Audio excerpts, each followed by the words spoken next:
Bismillahirrahmanirrahim. Alhamdulillahi rabbil alamin. Wa bihi nasta'in ala umurid dunya waddin. Wassalatu wassalam ala al-mab'uthi rahmatan lil alamin. Nabiyyina wa habibina wa qudwatina Muhammad ibn Abdullah wa ala alihi wa sahbihi wa man walah. Amma ba'du. Alhamdulillah, pada hari Isnin 22 Syaban 1442 bersamaan dengan 5 hari bulan 4 2021, kita dapat meneruskan pengajian kita dalam kitab Bahrul Madhi. Bahrul Madhi nama dia Lautan Ilmu, Lautan Madu Ilmu. Mana kalau orang masuk sini enggak berasa manis, kan? Berasa sihat untuk dapat ilmu yang bermanfaat dalam pengajian kita tentang hadis Nabi sallallahu alaihi wasallam. Sambungan kita babu ma jaa fit tayammum, bab yang telah datang ia pada hadis menyatakan hukum tayamum. Tuan-tuan para pelajar boleh tanda siri kita kali ini siri yang ke-44. Mana sudah 44 kuliah dah kita ni. Masalah yang ke-560, bab yang telah datang ia pada hadis menyatakan tayamum. Ketahuilah kiranya wahai saudaraku, makna tayamum. Kita kata tayamum, apa dia makna dia? Makna tayamum bagi sembahyang itu ialah menyapu debu ke muka dan tangan dengan beberapa syarat yang tertentu. Mudah dia punya definisi. Makna tayamum, sapu debu ke muka dengan tangan. Tangan sakat mana? Kita bincang lepas ni.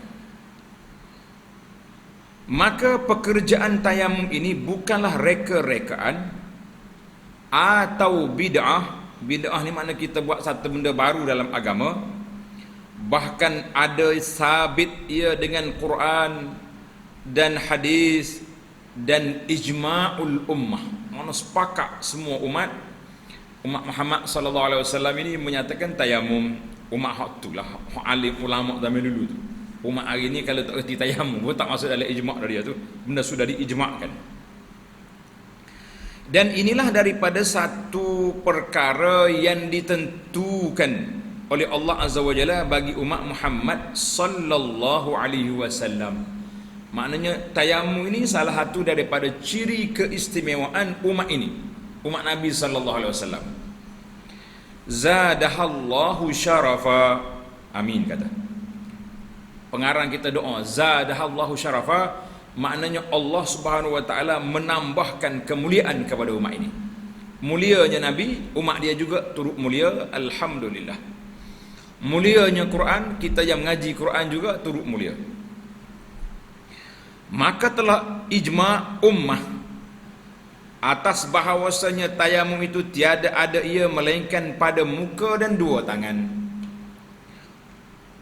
Sama ada tayamum daripada hadas kecil atau hadas besar, dan sama ada tayamum dari sebab anggota sekaliannya atau setengah anggota. Kita kena sini setengahnya sikit. Tayamum.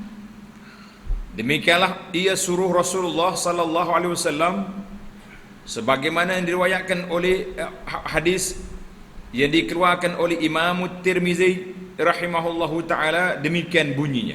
Tengok hadis nombor 1 2 3. Cantik nombor hadisnya 1 2 3. An Ammar bin Yasir radhiyallahu anhu anna an-nabiyya sallallahu alaihi wasallam amarahu bit-tayammumi lil wajhi wal kaffaini. Maksud dianya diriwayat daripada Ammar meriwayatkan bahawa Nabi sallallahu alaihi wasallam menyuruh akan dia dengan melakukan tayamum bagi muka dan dua tangan. Jadi anggota tayamum ni dua ya, muka dengan tangan. Kata Syekh Abu Isa At-Tirmizi, dan pada bab ini ada riwayat daripada Sayyidah Aisyah dan Ibnu Abbas radhiyallahu anhuma. Hadis ini juga tanda kat bawah tu, hadis ini bukan Bukhari saja keluar, bukan Tirmizi saja keluar. Hadis ini telah dikeluarkan oleh Imam Bukhari dalam sahihnya semakna dengan hadis Tirmizi ini. Dalam Bukhari ada. Dan juga telah dikeluarkan oleh Imam Muslim dalam sahihnya dengan cukup panjangnya yang memuaskan hati. Sedap ayat Syekh. Dia kata panjang maknanya huraian dalam Muslim lengkap. Itu makna dia memuaskan hati. Apa dia kata? Tengok dalam ni. Dalam Muslim. Demikian bunyinya. Ana baca terjemahlah. Diriwayatkan daripada Amrul Rahman ibnu Abza bahawasanya datang seorang laki-laki kepada Sayyidina Umar, maka katanya, ya Khalifah Umar, bahawasanya saya berjunub, maka tiada aku dapat air mahu mandi. Apa macam? Sedap dia punya soalan. Apa macam? Mana macam mana nak buat? Aku mau sembahyang, macam mana mau lakukan? Nak solat macam mana? Maka kata Sayyidina Umar radhiyallahu anhu, jangan sembahyang, tak payah solat. Sayyidina Umar bagi selalu tak payah solat. Maka kata Ammar bin Yasir, ya Syekh Khalifah, tidakkah engkau ingat ya Amirul Mukminin, pada waktu aku bersama-sama tuan dalam satu tentera kecil, maka kita dua berjunub malam tu. Masing-masing bermimpi. Maka tiada kita dapat air. Kita dua berjunub, tak ada air. Adapun engkau, Tuan Umar, tak solat. Adapun aku, maka aku berguling dalam tanah dan sembahyang aku. Ammar ni, kalau nak solat, muka dengan tangan. Ni nak mandi, guling dalam tanah. Sedap dia. Apa jadi? Kemudian datang aku kepada Rasulullah sallallahu alaihi wasallam, maka aku sebutkan akan kelakuanku itu. Dia pergi repot ke Nabi macam mana, betul ke dia buat ni? Maka sabda Nabi sallallahu alaihi wasallam, hanya sanya innama yakfika hakaza. Nabi tunjuk pada Ammar. Nabi kata, memadai akan dikau bawa engkau tepuk kedua tangan engkau ke bumi, kemudian tiup debu itu jika banyak sangat, kemudian sapu oleh engkau akan kedua tangan itu akan muka engkau dan dua tangan engkau. Maka inilah pengajaran Nabi sallallahu alaihi wasallam yang diriwayatkan oleh Imam Tirmizi itu dengan ringkasnya. Mana hadis panjangnya dalam Muslim. Jadi Nabi kata innama yakfika hakaza. Nabi tepuk muka dan dia sapu sini, sapa ke pergelangan tangan. Bukan sapa siku, pergelangan tangan. Ini hadis yang pertama, hadis sahih. Bagaimana pula ada lagi hadis lain? Masalah 561, tayamum dan kaifiatnya. Apa mana kaifiat? Mana cara-cara nak tayamum macam mana? Wahai saudaraku, kaifiat tayamum itu dikeluarkannya bagaimana seseorang itu menyapu ke muka dan ke tangan dan berapa kali tepuk ke tanah. Ada riwayat kita nak bincang. Kata Imam Nawawi rahimahullahu ta'ala, dan telah bersalah-salahan berbeza pandangan ulama pada kaifiat tayamum, maka pada mazhab kita dan mazhab kebanyakan ulama bahawasanya tak dapat tiada, maknanya mesti daripada 2 kali tepuk atau pukul ke tanah kerana mengambil debu sekali dan kerana menyapu ke muka, dan sekali tepuk kerana menyapu 2 tangan sampai ke 2 siku. Mana dalam riwayat ini kata kena ambil 2 kali. Tepuk muka, cuci, sekali yang kedua tangan sampai ke siku. Ini perbahasan. Itu pandangan yang pertama. Dan setengah daripada mereka itu, mereka yang berkata sampai ke siku tadi, dengan ini daripada segala ulama, dengan pandangan ini ialah Sayyidina Ali bin Abi Talib. Sayyidina Ali kata sampai begitu. Abdullah bin Umar, itu sahabat. Al-Hasan al-Basri, tabi'in, Asy-Sya'bi, Salim bin Abdullah bin Umar, Sufyan Tsauri, Imam Mazhab Malik dan Abu Hanifah, dan ahli-ahli ilmu yang lain dan lain daripada yang disebut itu radhiyallahu anhum. Mana ramailah ulama yang mengatakan sampai ke situ. Baik. Pandangan yang kedua, tulis qaf 2. Dan telah berjalan satu taifah, maknanya telah berpandangan satu kumpulan lagi ulama kepada wajib sekali tepuk ke tanah untuk sapu ke muka dan 2 tangan selalu. Ini hadis ni seperti dalam hadis amal tadilah. Hadis amal tadi sekali je. Dia tepuk ini muka terus tangan sampai ke sini pergelangan tangan. Maka ini ialah mazhab Atha dan Makhul dan Auza'i dan Imam Ahmad dan Ibnul Munzir dari mazhab Syafi'i dan sekalian ahlul hadis. Ulama-ulama hadis mengatakan sekali tepuk sampai ke pergelangan tangan. Yang ketiga, ini pandangan yang ketiga. Oh, ini jaga dengar. Dan dihikayatkan daripada bahawasanya wajib menyapu 2 tangan sampai ke ketiak. Macam mana ni? Nah, pak tepuk sini seru sampai ke sini. Gosok bagi ke depan. Itu ada pandangan. Mana ada 3 cara, 3 kaifiat. Kata Abu Isa, dan ialah yakni sebagaimana hadis pada masalah nanti 560 itulah pandangan yang bukan seorang daripada ahli ilmi, mana pandangannya ramai di kalangan ulama dari kalangan sahabat-sahabat Nabi sallallahu alaihi wasallam. Setengah daripada mereka itu ialah Ali dan Ammar dan Ibnu Abbas, dan ketiadaan seorang daripada tabi'in, mana ramai juga di kalangan ulama tabi'in seperti siapa? Setengah daripada mereka itu Asy-Sya'bi, Atha dan Makhul. Kata mereka itu, bermula tayamum itu sekali tepuk bagi menyapu ke muka dan 2 tangan, dan inilah pandangan mazhab Imam Ahmad dan Ishaq bin Rahawai. Ini kita kena buat kelas-kelasah lah macam ni. Dan kata setengah ahlul ilmi, setengah daripada mereka itu Ibnu Umar dan Jabir dan Ibrahim dan Al-Hasan Al-Basri, kata mereka itu bermula tayamum itu sekali tepuk bagi muka dan sekali tepuk lagi bagi 2 tangan sampai ke siku. Dan inilah pandangan Sufyan Tsauri, Imam Malik, Ibnu Mubarak dan Syafi'i yang kita belajar tu begitu kan. Muka, tangan sampai ke siku. Dan sungguhnya ada lagi pandangan yang ketiga ni, sampai ke ketiak ni macam mana.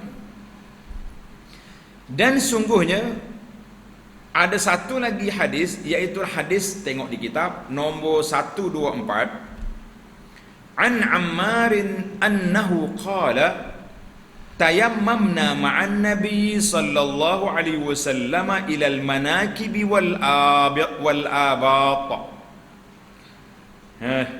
Apa dia Ammar kata apa?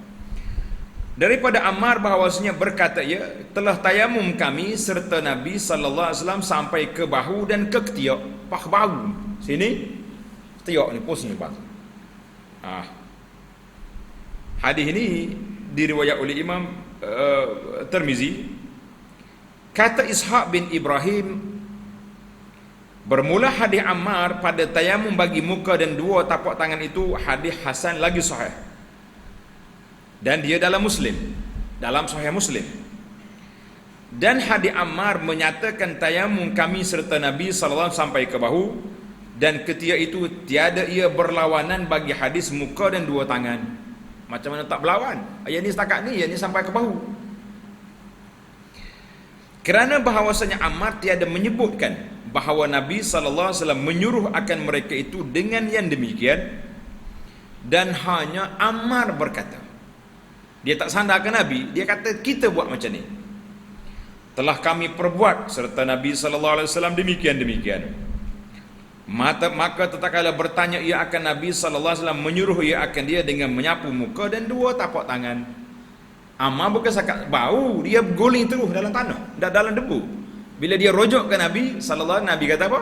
Innama yakfika hakaza. Itu je yang Nabi kita ajar.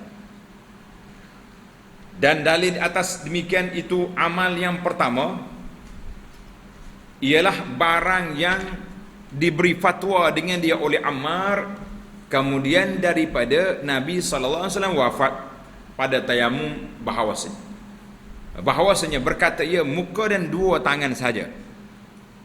Maka inilah dalil bahawasanya penghabisan barang yang diajar akan dia oleh Nabi sallallahu alaihi wasallam.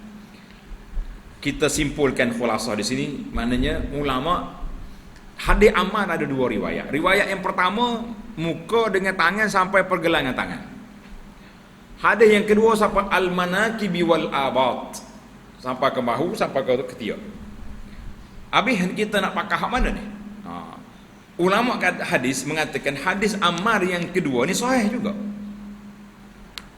Jadi ulama hadis, apabila ada dua hadis, kita kena tengok yang terakhir. Kata di Al-Hafiz Ibn Hajar, ia menguatkan hadis tayamum ni tangan saja, tak pergi ke ketiak, iaitulah fatwa Ammar. Selepas Nabi SAW wafat, Ammar mengeluarkan fatwa tayamum hanya setakat muka dengan dua tangan. Maka kata ulama hadis, ini menunjukkan bahawa hadis sampai ke bahu itu tidak kuat dan diamalkan dengan hadis yang pertama. Tanda situlah. Sebab kalau kita kata hadis yang kedua tak sahih, kita boleh reject lah. Tapi sahih juga yang kedua pun. Cuma nak berlawan yang pertama tu menunjukkan Ammar dalam amalan dia guna hadis yang pertama, menunjukkan hadis pertama itulah yang dia pegang. Iaitulah muka dengan tangan. Tak sampai ke siku, tak sampai ke bahu. Masalah 562, tayamum mengapa menyapu sampai ke siku? Apa hujah kita sampai ke siku? Sedangkan hadis Ammar sampai pergelangan tangan. Mana hujah? Dengar ni. Sebab itulah bila kita belajar banyak ni kita rasa nampak. Tak? Kalau belajar satu kita duduk main pelik dia macam pelik orang ajar gitu. Wahai saudaraku, adalah zahir hadis dalam masalah 56 itu bahawasanya Nabi SAW menyuruh sapu dua tapak tangan sekira-kira sabdanya al-kaffaini, yang pergi sekat ni ya. Dia tak pergi ke lengan sini. Ni artinya dua tapak tangan. Kan? Pasal itulah dalam hadis pencuri potong tangan. Kafai ni, setakat ni orang tak potong sampai ke siku. Sini. Timbul soalan, maka mengapa dalam mazhab Syafi'i sampai ke siku? Kenapa? Mana hujah? Al-jawab, kata ulama yang mengatakan wajib sampai dua siku itu ialah ditanggungkan hadis mutlak hadis itu, mana hadis yang kata sampai tangan saja itu mutlak, dengan muqayyad, mana diikat ataupun ditafsirkan dengan dalil daripada hadis lain, sebagaimana dalam yakni bunyi hadis itu mengatakan dua tapak tangan, tapi maksudnya berkait sampai ke siku. Adapun ulama yang mengatakan sapu dua tangan saja itu ialah ditanggungkan atas zahir hadis dan zahir ayat Quran. Zahir ayat Quran kalau kata dua tangan lah, tak pergi ke siku. Adapun zahir hadis dua ayat Quran ini beramal mereka itu. Adapun ulama yang mengatakan sapu dua tangan saja itu ialah ditanggungkan atas zahir hadis dan zahir ayat Quran, yakni beramal mereka itu dengan zahirnya, tetapi yang elok kita amalkan ialah sapu sampai ke siku supaya keluar kita daripada khilaf. Maknanya ada kelonggaran di sini sebenarnya. Pasal itulah kalau kita buat kursus untuk orang sakit, biasanya kalau duduk di hospital, kalau ada penggunaan alat-alat elektronik ni, alat-alat kesihatan ni, doktor seboleh mungkin nak kurangkan penggunaan debu tu, paling kurang. Jadi kalau kita kata guna setakat tangan saja tu kurang lah. Nak banding sampai sini sampai ke ketiak. Jadi kita tengoklah Syekh ni kata kalau kita buat sampai siku tu keluar daripada khilaf. Tapi kalau keadaan terdesak sampai ke pergelangan tangan sah insya-Allah. Masalah 563, tayamum kerana najis di anggota orang yang berhadas. Orang yang berhadas ada najis di anggota dia, macam mana cara nak tayamum? Kata Imam Nawawi rahimahullahu taala, apabila adalah atas tengah daripada anggota orang yang berhadas itu najis, maka hendak tayamum dia kerana ganti najis itu. Maka pada mazhab kita dan mazhab jumhur majoriti ulama bahawasanya tiada harus ia, tak boleh. Kata Ibnu Hanbal, Ahmad bin Hanbal, Imam Ahmad rahimahullah ta'ala, harus tayamum apabila adalah najis itu atas badan, dan tiada harus ia apabila ada ia atas kain. Kain boleh tukar, atas badan kita nak buang macam mana, tak ada air ni, ataupun tak boleh nak guna air. Dan bersalah-salahan ashabnya, berbeza pandangan ulama mazhab Hanafi pada wajib ulang sembahyang yang begini. Kalau kita ada najis kita solat, kita tayamum pagi kita solat, sah ke tak? Kena ulang balik ke tidak solat? Jadi ulama dia sendiri khilaf. Dan kata Ibnul Munzir adalah As-Sauri dan Al-Auza'i dan Abu Thawr berkata mereka itu boleh disapu tempat najis itu dengan tanah dan sembahyang ia, wallahu a'lam. Maknanya benda ni najis nak buang tak boleh. Jadi kita sapu tayamum je lah. Dengan anggota tayamum tu bukan sapu atas tanah tu. Sapu tempat kotor tu lah, bertambah lagi kotor. Dan itu bahaya. Masalah 564, tayamum yang wajib diulang sembahyangnya. Kita solat dengan tayamum, adakah kena ulang balik solat? Kalau kena, kenapa? Ini soalan. Kata Imam Nawawi rahimahullah, dan adapun mengulangi sembahyang dan memperbuat lagi sekali akan sembahyang yang dikerjakan dengan tayamum itu, maka mazhab kita bahawasanya tiada diulang lagi apabila tayamum itu kerana sakit atau luka dan seumpamanya. Tanda tuan-tuan, mazhab Syafi'i ini kalau tayamum kerana apa? Kerana sakit, kerana tak boleh nak guna air, tak perlu ulang. Dan adapun tayamum kerana lemah daripada mendapat air, air tak ada, macam mana kita nak solat? Maka tilik, tengok keadaan. Jika adalah tempat itu kebiasaannya tiada berair, seperti musafir, nascaya tiada wajib ulang. Makna kita ni musafir, kita tengok di kawasan sekitar kita ni memang tak ada air, kita pun solat tayamum, solat tak payah ulang. Dan jika adalah tempat itu jarang-jarang jua yang tiada air, nascaya wajib ulang sembahyang atas mazhab yang sahih. Sebab boleh jadi kita cuai, tak cari semua tempat kawasan itu, kita pergi tengok-tengok tak ada air, tayamum, maka dia kata kena ulang balik. Jadi kita jelaslah kepada kita para jemaah sekalian, ada dua pandangan di sini. Ada kata kena tayamum, kena ulang balik, ada kata tak kena. Habislah kita. Jadi kita pegang dengan pandangan yang mengatakan kalau kita sudah tayamum ganti daripada wudu, maka tak perlu lagi kita ulang solat. Kalau kena ulang pula jadi dua kalilah satu solat. Sedangkan kita solat dengan keizinan daripada syarak. Di antara ciri keistimewaan umat Muhammad sallallahu alaihi wasallam ini iaitulah boleh bertayamum ganti daripada wudu. Ini dipanggil min khasais, ciri-ciri keistimewaan umat Muhammad sallallahu alaihi wasallam. Masalah 565, tayamum itu tertentu dengan debu sahaja atau boleh dengan benda lain? Kalau kita belajar fiqh Syafi'i ini debu lah kan. Ada tak boleh benda lain? Wahai saudaraku, apabila seorang hendak tayamum, adakah boleh tayamum dengan batu atau kayu, yakni sapu tangan ke batu atau kayu? Kita ambil tangan kita gosok atas kayu, prak, sapu muka. Jadi ke tak jadi? yang tiada berdebu. Kalau di kayu ada debu, tak ada masalah, kita tepuk tangan tu kena debu. Sekarang ni kayu tak ada debu, tak duduk dalam bilik aircon, contoh. Kemudian sapukan ke muka dengan tiada payah debu. Tidakkah sah? Sah ke tidak? Sah atau tidak kita punya tayamum? Kata Imam Nawawi rahimahullah.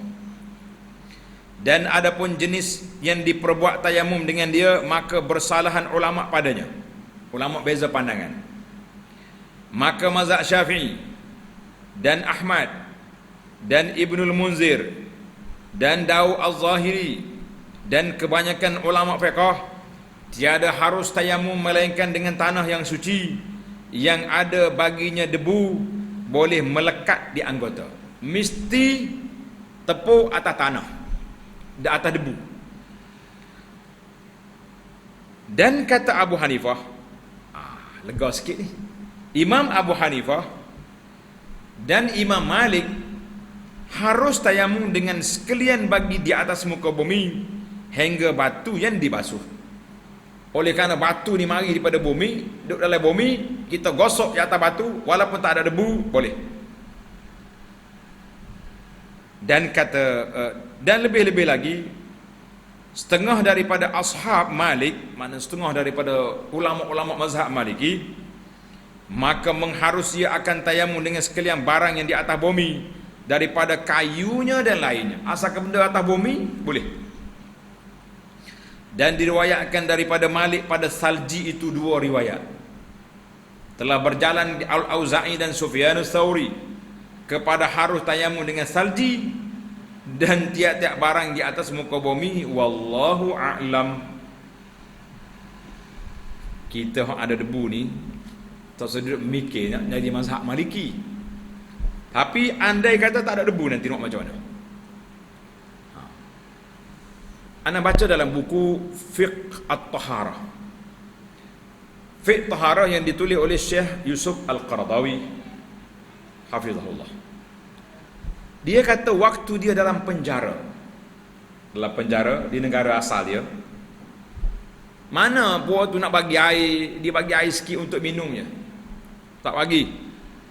Jadi terpaksalah kami ni kita nak solat, kita pergi tepuk tangan dinding, pak, dalam dinding penjara, betul. Tak ada lubang-lubang, mana masuklah debu-debu tu. Hari ni ada debu, esok ada debu. Banyak hari tak ada lah debunya, kita dah tepuk hari-hari. Akhir sekali pegang dengan mazhab Maliki, segala benda yang ada atas bumi bolehlah kita tepuk.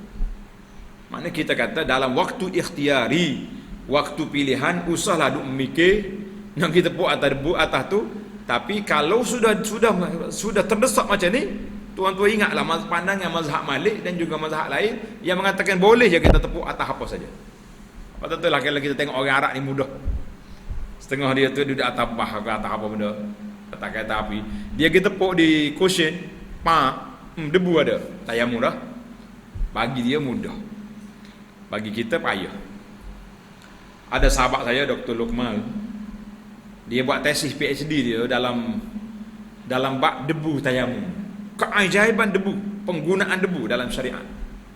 Sekarang ni dia sudah usaha nak buat macam nak jadi isu gini. Kalau kita nak travel, nak musafir, contohnya naik atas kapal tak ada guna air, kita ada dalam surat, kita keluar tarik senaik debu ni, kita tepuk tu ada sedang molek, ada debu sini, boleh gosok. Pusing alik ni, sekali lagi tangan habis campur lah. Mudah. Mana dia ada usaha ke arah tu. Kita kata buatlah apa saja pun asal orang boleh solat. jangan buat orang tak boleh solat. Allahu akbar. Ana di Mekah, cerita sungguh ni ada video sahabat kita ambil. Kita duduk atas gini sebelah ni, ada pakcik seorang duduk atas kerusi. Orang sebut negara tak comel, India. Duduk berapa? Waktu nak solat Isya, tiba-tiba dua hulur tangan. Kata buat apa pakcik ni? Kalau kata dia tayamu, dia kena tangan ni kena rapak ke lantai. Dak, dia ambil hulur, basuh, hulur basuh. Kau keramak ke apa, takut ada batai pahit depan dia. Kita pun cuma tanya kawan-kawan ni, wudu. Saing dia doang wudu. Mana wudu? ambil wuduk dengan angin. Ada juga ambil wuduk dengan angin, tidak wuduk dengan air. Jadi hak ni mazhab yang ketiga ni, orang ambil wuduk dengan air, tayamum dengan debu, dia pakai dengan angin. Ada juga. Bila kita tegur-tegur marah dia kita. Macam-macam. Jumpa belakang. Nak tengok barang pelik pergi Mekah. Ya, musim-musim haji ni jumpa lah kita. Masya-Allah, tabarakallah. Baik. Kita pergi ke masalah kita lah, cara korek. Masalah 566. Tayamum, siapa dia boleh baca hak ni, hak Jawi ni, mustahak mendapat upah. Tayamum dan kelepirkan. Kelepirkan ni apa benda kelepir ni, bahasa lubuk merbau Perak ni. Tayamum dan kelepirkan debu banyak di tangannya. Mana kelepir tu mana lekat. Bila kita pak tu debu banyak tangan ni. Mana kalau kita gosok muka tu macam pakai bedak. Macam orang pakai bedak, makcik-makcik tu. Ya. Macam tu kena. Lah. Wahai saudaraku, apabila seorang itu bertayamum dengan debu yang suci, maka ditepuknya akan tangannya ke atas bumi, maka debu itu pun banyak amat melekat atas tangannya. Buatlah seperti ini. Mana kita tepuk tu, pak, lekat banyak sini. Macam mana kita nak buat? Sapu pakai bedak? La. Kata Nawawi, sunat kelepirkan. Sunat kelepir maknanya kita tiup. Bila kita ambil debu banyak, kita tiup. Biar nipis dia punya debu. Ataupun buat gini. Kita tepuk dengan belaga tangan ni biar turun dia punya apa ni? Debu tu biar kurang sikit. Tu kelepir ni. Supaya tinggal ia sekira-kira meratakan anggotanya jua, biar tinggal sikit. Mana hak ada tangan cukup lah tu. Kelepir. Dan kelakuan kelepirnya ialah dengan menghantukkan. Dia cerita, dia tafsir pula. Dengan menghantukkan sedikit-sedikit akan belakang tangan sahaja. Mana kita buat gini lah, pelaga gitu. Biar kurang dia punya kurang debu. Masalah 567. Tayamum dan syarat sah bertayamum. Syarat-syarat nak sah tayamum tu apa dia? Wahai saudaraku, tiadalah boleh bertayamum itu dengan semata-mata tak ada air. Tak ada air kat tayamum selalu. Kita mari masjid ni buka parit tak ada. Tidak ada air. Pak pergi tepi dia tepuk tayamum. Boleh? La. Kata Imam Syafi'i di dalam Al-Um, tiada harus tayamum melainkan kemudian daripada mencari air. Kena cari dulu, maka tiada didapatinya, maka berniatlah ia akan tayamum. Kena pusing cari air, tanya khabar. Kata Imam Syafi'i lagi, dan jika tayamum ia sebelum daripada mencari air, nascaya tiada harus tayamumnya itu. Mazhab Syafi'i tak boleh, kena cari air dulu, pasti tak ada baru tayamum. Dan lazim atasnya mengulang bertayamum kemudian daripada sesudah dicari air dan menuntutnya, tuntut air itu cari. Kata Syafi'i, dan maulah ratakan celah-celah jari itu dengan debu dan celah-celahi, dan ratakan di mana-mana tempat wudu itu dengan debu sebagaimana meratakan air. Maknanya kalau kita nak gosok muka ni kena rapat sini, tangan duduk gini biar kena semua sekali muka. Semua muka kita tu kena debu. Macam kena air jugalah. Macam kena air juga kan.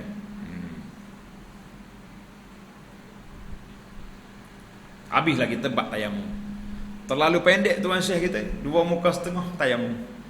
Jadi kalau nak panjang, tuan-tuan dan puan-puan tengok dalam YouTube, cari Halaqah Abu Anas Madani, kita tengok dalam syarah kita kepada kitab Al-Mu'tamad. Panjanglah bab tayamum ni. Jadi oleh kerana tuan syekh pendek, saya pun nak pendek juga. Sebab kita ada dah transfer, kita boleh ihalah kepada kitab lain yang panjang. Jadi, baiklah kita pergi kepada bab yang seterusnya. Babu ma ja'a fir rajuli yaqra'ul Qur'an ala kulli halin ma lam yakun junuba. Ma lam yakun junuba. Masalah 568, bab yang telah datang ia pada hadis seorang laki-laki boleh membaca Quran atas tiap-tiap kelakuan selama tiada ia berjunub. Mana orang laki-laki ni dia boleh baca Quran, boleh berzikir sentiasa, waktu junub dia tak boleh.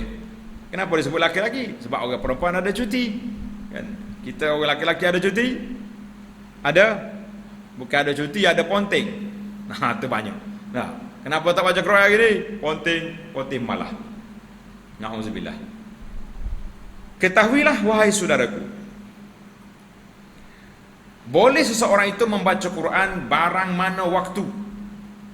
Mana-mana waktu dia boleh.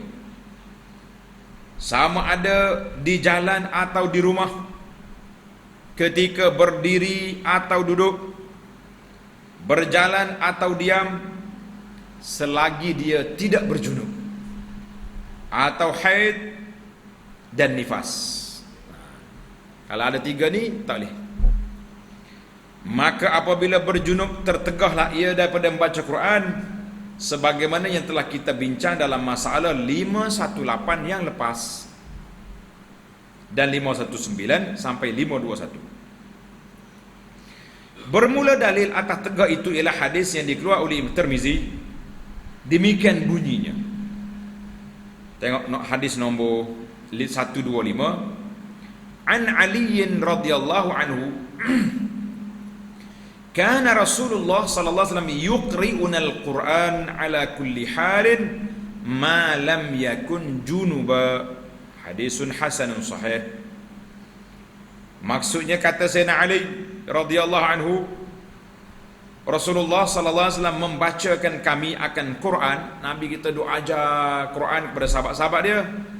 Yakni disuruhkan kami baca Quran bagaimana kelakuan dalam ada sekalipun selama tiada berjunub. Nabi kata baca Quran, iqra'ul Quran. Kalau junub berhenti sekejap. Kalau tak junub baca. Kata Abu Isa, bermula hadis Sayyidina Ali bin Abi Thalib ini hadis hasan lagi sahih. Ingat. Masalah 569. Masalah membaca Quran tiada berair sembahyang, apa hukumnya? Menarik tanda itu. Baca Quran tanpa wudu, boleh ke tak boleh? Itu soalan. Kata Abu Isa At-Tirmizi, dan dengan dialah, yakni sebagai dalam masalah 568 itulah berkata ramai di kalangan ahli ilm daripada sahabat-sahabat Nabi sallallahu alaihi wasallam dan ulama tabi'in. Kata mereka itu, boleh seseorang membaca Al-Quran dengan ketiadaan air sembahyang, yakni membaca hafal di mulut. Manakala kita tak ada wudu, boleh kita baca. Baca apa-apa surah yang kita ingat. Dan tiada boleh membaca pada mushaf. Maknanya bukan baca mushaf. Kalau nak baca, nak pegang Quran tak boleh, melainkan ia suci. Kena suci daripada hadas, kena ada wudu.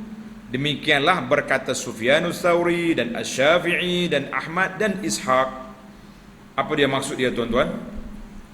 Manakala kita nak pegang Quran, kena ada wudu. Kalau nak baca saja tanpa pegang, boleh. Ataupun orang lain pegang. Ataupun Quran menumpang. Di mana Quran menumpang? Dalam ni. Ada Quran ke tidak ni? Dia bukan Quran, dia handphone. Tapi Quran menumpang dalam ni. Maka kita boleh pegang dia walaupun ada Quran. Yang kata, orang telefon kau nanti kejap, nak ambil wudu dulu. Sebab tak boleh ambil wudu. Sebab dia bukan mushaf. Dia hanya ada mushaf dalam ni menumpang. Sebab tu kalau kita belah, dia tak ada.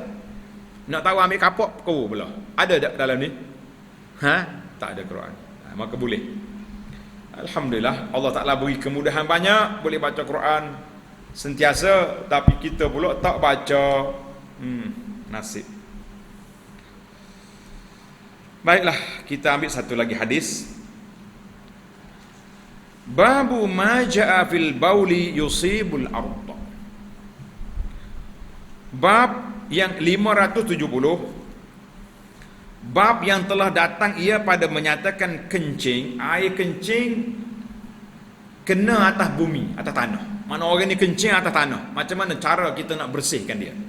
Itu kalau bahasa kita senangnya, kita kata bagaimana cara nak bersihkan bumi yang kena air kencing.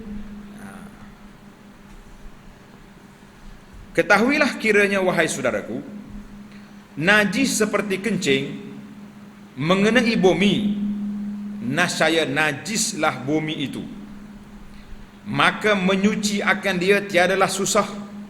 Tak susah, hanya tuang air dari atasnya sampai habis tanah itu mengisap airnya dan hilang sifatnya, maka sucilah bumi itu. Mudah benar lah kalau orang buat air atas bumi kak. Kita pergi jiruh air atas tu, siram air atas dia, habis dia turun bawah, kita boleh duduk atas tu, boleh solat di situ. Demikianlah beberapa masalah bercawang-cawangan, masalah cabang daripada isu ni, dari hal bumi kena najis, sebagaimana yang dapat dilihat kemudian daripada menerangkan hadis yang dikeluarkan oleh Imam Tirmizi, fasal bumi kena najis, kena kencing, dan cara menyucikannya dengarlah demikian bunyinya. Tengok tanda hadis 126. Hadis 126, an Abi Hurairah radhiyallahu anhu qala dakhala a'rabiyyun al-masjida wan nabiyyu sallallahu alaihi wasallam jalisun fa shalla falamma faragha qala. Tengok terjemahan. Diriwayat daripada Abu Hurairah radhiyallahu katanya, masuklah seorang badui ni orang kampung. Nama dia Zulkhuwaisirah. Ni panjang cerita Zulkhuwaisirah ni, kita tak cerita di sini. Ada waktu lain kita cerita tentang dia. Dia masuk ke dalam masjid Rasulullah sallallahu di Madinah, dan Nabi duduk bersama dengan sahabat-sahabat. Nabi duduk cerita pada sahabat, Zulkhuwaisirah masuk. Apabila masuk, langsung dia sembahyang sunat tahiyatul masjid bagi menghormati masjid. Mana dia orang pandai, tidak tengok Nabi pakai pergi selalu Rasulullah lah, solat tahiyatul masjid. Lepas solat apa jadi? Dengar ni tuan-tuan, kata Abu Hurairah, falamma faragha qala, apabila selesai solat dia pun berdoa. Tengok doa tuan-tuan, Allahumma arhamni wa Muhammada wa la tarham ma'ana ahada. Dia kata, ya Allah, ya Tuhanku, berilah rahmat dan kasihan belahmu kepada aku dan kepada Muhammad sallallahu alaihi wasallam, dan jangan engkau rahmatkan serta kami akan seorang pun. Boleh dia belok doa, aku nak rahmat dengan Muhammad, orang lain tak masuk. Apa jadi? Marah Nabi. Faltafata ilaihin nabiyyu sallallahu alaihi wasallam faqal laqad tahajjarta wasi'an.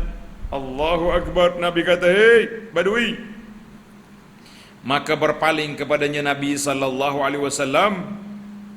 Maka Nabi kita menegur perbuatannya dengan mengajarnya. Nabi kata apa? Laqad tahajjarta wasi'an. Maka, hei Zulkhuwaisirah, demi sungguhnya engkau menyempitkan rahmat Tuhan yang luas. Kenapa mempersempit? Rahmat Tuhan luas untuk semua orang, mu sempit aku dengan mu je. Kenapa? Nabi marah. Nabi tegur dia.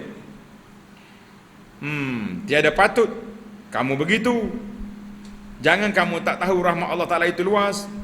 Mengapa kamu minta rahmat dengan menuntutkan dirimu dan diriku jua, dan tiada mengumumkan? Ini huraian daripada penterjemah. Esok-esok jangan begitu lagi. Apabila berdoa, minta dirimu dan umumkan sekalian umatku, maka bahawasanya rahmat Tuhan itu amat luas. Itu huraian lah. Nabi kata marah, Nabi kata mempersempitkan rahmat Tuhan yang luas tu kenapa, hei badui? Kata Abu Hurairah lagi, falam yalbaz ambala fil masjidi. Allah. Maka tiada berapa lama ia dalam masjid itu, sudahlah pula ia membuat satu perkara pelik pula, iaitu bangun ia pergi ke pinggir dalam masjid, kencing ia. Sudah cakap lagu ni, dia pergi tepi masjid, cas itu. Kerana sangkanya luar masjid dan di dalamnya serupa, dia ingat kau sama atas pasir belakang, bukan ada kapet kan. Pada hukumnya, dan tiada tahu ia akan salah yang demikian itu bila dilihat orang akan dia demikian. Jadi bila orang tengok dia, kata Abu Rafa, asra ilaihin nas, maka bersegeralah orang pergi kepadanya dan mau marah dan membangkitkan daripada kencing itu. Orang pakai mau, jangan. Sudah.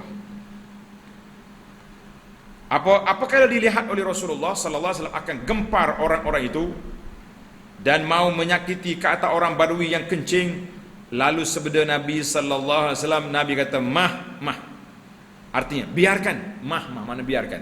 Ada riwayat kata la tazrimu, jangan jerkah dia. Tunggu. Biarkan ia kencing.